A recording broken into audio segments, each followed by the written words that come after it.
अलैकुम वरहमतुल्लाहि वबरकातुहू। Dear listeners, आज हम बात करेंगे अल्लाह सुब्हानहू व तआला के एक बहुत ही जलील कदर पैगम्बर हज़रत हूद अलैहिस्सलाम और उनकी कौम के बारे में। वर्ष बहुत तवील अरसा पहले की बात है, जो मौजूदा ओमान के मगरिब में वाक़ एक सरज़मीन में आद नाम की कौम रहती थी। ये एक ताकतवर कौम थी। कहा जाता है कि वो आज के आम इंसान से कहीं ज़्यादा जसीम और दराज कामत थे, यानी बहुत बिगर और टॉलर थे। एक आम आदमी इतना ताकतवर होता था कि ज़मीन पर पाँव मारता तो ज़मीन धंस जाती थी। जिस्मानी क़ुव्वत के अलावा अल्लाह तबारक व तआला ने उन्हें मामारी का हुनर भी अता किया था, यानी वो बेहतरीन फ़न तामीर के मालिक थे। वो बड़ी बड़ी इमारतें तामीर करने वाली पहली कौम थी, जिन्हें मजबूत सतूनों से मुस्तहकम किया जाता था। उनके हुनर की बदौलत इन्हें ज़ातुल इमाद यानी सतूनों वाली कौम के नाम से पुकारा जाता था। आद का ताल्लुक़ हज़रत नूह अलैहिस्सलाम की नस्ल से था और वो इनके फ़र्जंद हज़रत साम अलैहिस्सलाम की औलाद में से थे। हज़रत नूह के विसाल को सैकड़ों साल गुज़र चुके थे और लोग उनके लाए हुए पैगाम को भूल चुके थे। अब कौम आद बुतों की पूजा करती थी और हर मुमकिन बुराई, यानी हर वो बुराई जिसका इंसान तसव्वुर भी कर सकता है, उस बुराई में वो लोग मुलव्वस हो चुके थे। इसी असना में उस कौम में एक बच्चा चेहरे पर अलूही नूर लिए पैदा हुआ। उसके वालिदैन ने उसका नाम हूद रखा। जवान होने से पहले हूद अलैहिस्सलाम हमेशा बुतों की पूजा और उन बदकारियों से बचते रहे जो उनकी कौम के तर्ज़ हयात की हैसियत रखती थी। वो तमाम बुराइयां और रज़ील काम जिनमें वो उनकी कौम के लोग मुलव्वस थे, वो अपने बचपन से लेकर जवानी तक उन तमाम कामों से नफ़रत और बेज़ारी का इजहार करते रहे। हूद अलैहिस्सलाम एक बहुत ही खूबसूरत और पुरवकार वजीह शकील नौजवान निकले। वो अपनी कौम को आर्ज़ी दुनियावी ज़िंदगी की लज्जतों की खातिर अब्दी और आखिरी ज़िंदगी को बर्बाद करते हुए देखते तो उन्हें बहुत तकलीफ़ होती, लेकिन उन्हें मालूम ना था कि हालात बदलने के लिए क्या क्या किया जाना चाहिए। फिर एक रोज़ अल्लाह सुब्हानहू व तआला के मुकर्रब फ़रिश्ते हज़रत जिब्राईल अलैहिस्सलाम अल्लाह का पैगाम लेकर उनके पास आए। हज़रत हूद अलैहिस्सलाम को अल्लाह का पैगम्बर मबूस किया गया और उन्हें कौम आद को अल्लाह के दीन पर लाने का फ़रीज़ा सौंपा गया। अब हज़रत हूद अलैहिस्सलाम के पास एक मकसद हयात था। उन्होंने अपनी कौम और आसपास के कस्बों और देहातों में बसने वाले लोगों में तबलीग करना शुरू कर दी। उन्होंने लोगों को अल्लाह का पैगाम देना शुरू किया, लोगों को नसीहत की कि वो बुतों की पूजा छोड़ दें और सिर्फ खुदाए वाहिद की परस्तिश करें। ज़्यादातर लोगों ने उनकी बात सुनने से इनकार कर दिया। उन लोगों का कहना था कि इन बुतों की पूजा उनके आबाओ अजदाद के ज़माने से होती चली आ रही है और वो महज इस वजह से उन बुतों को नहीं छोड़ सकते कि एक नौजवान ने अल्लाह के पैगंबर होने का दावा किया है। हज़रत हूद अलैहिस्सलाम ने उन्हें ख़बरदार किया कि अगर उन्होंने अपने तौर तरीक़ों की इस्लाह ना की तो अल्लाह का अज़ाब उन पर टूट पड़ेगा। कुछ लोग हज़रत हूद अलैहिस्सलाम के दीन पर ईमान ले आए, लेकिन आद की अक्सरियत अपने अकीदे पर अड़ी रही।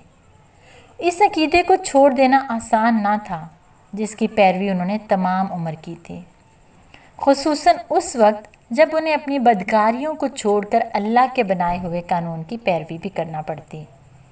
सो वो हज़रत हूद अलैहिस्सलाम के दुश्मन बन गए।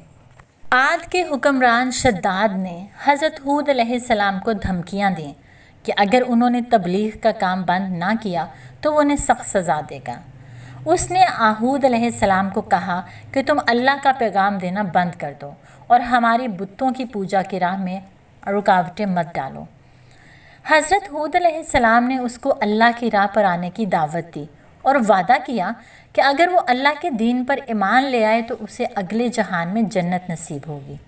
हज़रत हूद अलैहिस्सलाम की नसीहत पर कान धरने की बजाय शद्दाद ने दावा किया कि वह ज़मीन पर ही जन्नत तामीर कर सकता है। लिहाजा उसने अल्लाह की जन्नत का नाउज़ बिल्ला मुकाबला करने के लिए ज़मीन पर एक जगह बनवाई और उसे बाग़े इरम का नाम दिया। उसके तकब्बुर और सरकशी की सज़ा के तौर पर अल्लाह सुब्हानहू व तआला ने ज़मीन को हुक्म दिया कि उस बाग़ को निगल जाए। ज़मीन शक हुई اور باغ ہمیشہ کے لیے دفن ہو گیا۔ اس پر بھی شداد کی آنکھیں نہ کھلیں، وہ پہلے سے زیادہ سرکش ہو گیا اور حضرت ہود علیہ السلام کی جان لینے کے منصوبے باندھنے لگا۔ اس کی قوم کے کافر اس کی حمایت پر کمر بستہ ہو گئے۔ جب حضرت ہود علیہ السلام کو ان کے ارادوں کی بھنک پڑی تو آپ علیہ السلام نے اللہ سبحانہ و تعالیٰ سے دعا کر کے سرکشوں کو سزا دینے کی درخواست کی۔ اللہ سبحانہ و تعالیٰ نے آپ کی دعا قبول فرمائی۔ عاد پر بارش برسنا بند ہو گئی۔ ایک خوفناک خشک سالی نے انہیں آ لیا۔ ان کے چشمے اور کنویں سوکھ گئے اور ان کی فصلیں برباد ہو گئیں۔ لیکن وہ اپنی غلط کاریوں پر اڑے رہے۔ اللہ تبارک و تعالیٰ نے فیصلہ کر لیا کہ ان کا وقت اب ختم ہو جانا چاہیے، کیونکہ ان لوگوں نے نجات کا ہر دروازہ اپنے ہی ہاتھوں بند کر دیا تھا۔ لہٰذا ایک روز افق پر ایک سیاہ بادل نمودار ہوا اور عاد کی بستی کی طرف بڑھنے لگا۔ لوگوں نے خوشیاں منانا شروع کر دیں کیونکہ وہ سمجھے کہ بادل بارش لے کر آ رہا ہے۔ لیکن جب حضرت ہود علیہ السلام نے اسے دیکھا تو فوراً سمجھ گئے کہ اللہ کا عذاب آ پہنچا ہے۔ آپ علیہ السلام نے اپنے ماننے والوں کو جمع کیا اور ان کے ساتھ بستی سے باہر نکل گئے۔ آپ علیہ السلام نے عاد والوں سے کہا کہ ان کا وقت ختم ہو چکا ہے اور اب ہواؤں کا ایک تباہ کن طوفان انہیں ہمیشہ کے لیے نیست و نابود کر دے گا۔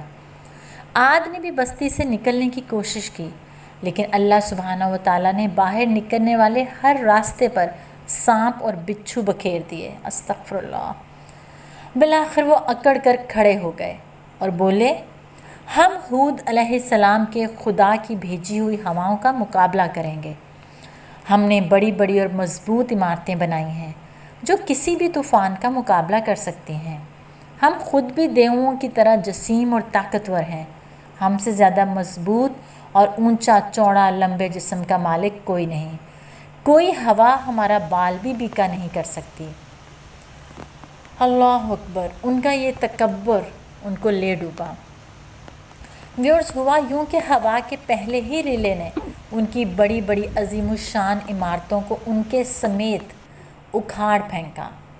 سنگلاخ ستون ماچس کی تیلیوں کی طرح بکھر گئے۔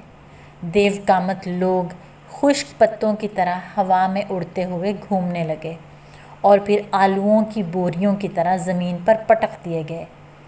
عاد کی بستی کا ہر حصہ پاش پاش ہو گیا۔ جب ہوائیں دور ہوئیں تو عاد کے بت پرست اکھڑے درختوں کی طرح جا بجا بکھرے پڑے تھے اور ان عمارتوں کے ملبے کے درمیان جن پر انہیں بہت فخر تھا۔ اس طرح یہ قوم تباہ ہو گئی۔ اللہ سبحانہ و تعالیٰ نہایت مہربان اور تحمل والا ہے، لیکن جب کوئی مسلسل سرکشی کرتا رہے تو اس کا عذاب اسے صفحہ ہستی سے یوں مٹا دیتا ہے جیسے وہ کبھی تھا ہی نہیں۔ قوم عاد اور اللہ کے سامنے مستقل سرکشی اور اس کے احکامات کی سرتابی کر کے عذاب کو دعوت دینے والی دیگر کئی قوموں کا یہی انجام ہوا۔ اللہ سبحانہ و تعالیٰ سے دعا ہے کہ وہ سب کو ہدایت دے اور ایسے برے انجام سے محفوظ رکھے۔